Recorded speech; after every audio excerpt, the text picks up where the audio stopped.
2012లో అప్పటి ఉమ్మడి కర్నూలు జిల్లా ఆళ్లగడ్డ శివారులో వైఎస్ఆర్ కాంగ్రెస్ పార్టీ నేత ఇంజేటి కృష్ణారెడ్డి తన ఇంట్లో నిద్రిస్తూ ఉంటే ప్రత్యర్థులు వెహికల్లో దూసుకొని వచ్చేసి గేట్ను కనుక బద్దలు కొట్టి అడ్డొచ్చినటువంటి అనుచరులను ఆ ఇంజేటి కృష్ణారెడ్డి భార్యను వాళ్ళ కుమారుడిని చంపేసి తర్వాత నేరుగా ఇంజేటి కృష్ణారెడ్డిని కూడా చంపేశారు. అసలు అరాచకం. అప్పుడు ఆయన్ను, భార్యను, కుమారుణ్ణి, అడ్డొచ్చిన అనుచరుణ్ణి చంపేశారు.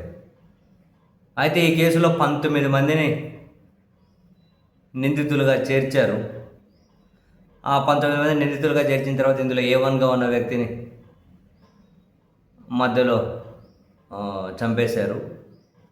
మిగిలిన ఒక 6 మంది వేరే కారణాలతో చనిపోయారు. వేరే ఆరోగ్యం బాగాలేక అది ఇది. ఇంకొక 12 మంది.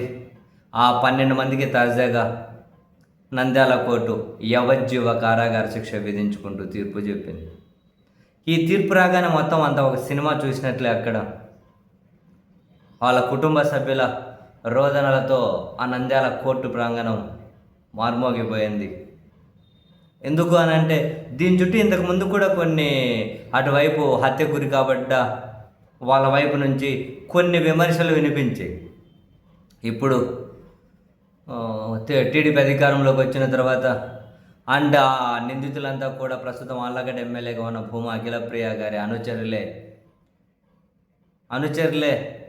సో కొన్ని డీల్స్ జరిగాయి, కొన్ని సెటిల్మెంట్లు జరిగాయని, సో ఈ కేసును ఖచ్చితంగా కనుక బిగిపోయి వీళ్ళకి తక్కువ శిక్షలతోనే బయటకు వచ్చేస్తారు, ఇబ్బంది ఏమీ లేకుండా మాట్లాడుకుంటున్నారు అని చెప్పి కొన్ని విమర్శలు వినిపించాయి. బహుశా దానికి భిన్నంగా వాళ్ళకి యావజ్జీవ కారాగార శిక్ష విధించారు అని చెప్పి ఈ పరిణామాన్ని ఊహించలేదేమో. కానీ చాలా పెద్ద ఎత్తున ప్రాంగణం అంతా కనుక రోదనలతో పెకడిల్లిపోయింది. చివరికి ఈ విషయం తెలుసుకున్నటువంటి ఎమ్మెల్యే గారు నేరుగా కోర్టు ప్రాంగణానికే చేరుకునేది. ఇంకా హైలైట్ ఈరోజు పత్రికలు రాసుకుంటూ వచ్చాయి. ప్రధానంగా ఎమ్మెల్యే గారు కోర్టు ప్రాంగణానికి చేరుకొని యావజ్జీవ కారాగార శిక్ష పడేటువంటి వాళ్ళను పరామర్శించారు అక్కడే. తర్వాత పోలీసులను కడప జైలుకు తీసుకొని పోయారు. యావజ్జీవ కారాగార శిక్ష పడ్డ తర్వాత నేరుగా టీడీపీ ఎమ్మెల్యే వెళ్ళి వాళ్ళను పరామర్శించడం ఇది హైలైట్ కోర్టు ప్రాంగణంలోనే. సో గరేసి మొత్తం మీద సరే, ఇప్పుడు ఒకవేళ ఎవరైనా వైఎస్ఆర్ కాంగ్రెస్ పార్టీకి సంబంధించి వాళ్ళు ఏదైనా కనుక విచారణ దశలోనే అటువంటి వైసీపీ వాళ్ళని ఎవరినైనా వైసీపీ నేతలు పరామర్శించి ఉండింటే ఈ పాటికి టీడీపీ స్టూడియోలు బద్దలైపోయేటివి అరుపులు కేకలతోటి.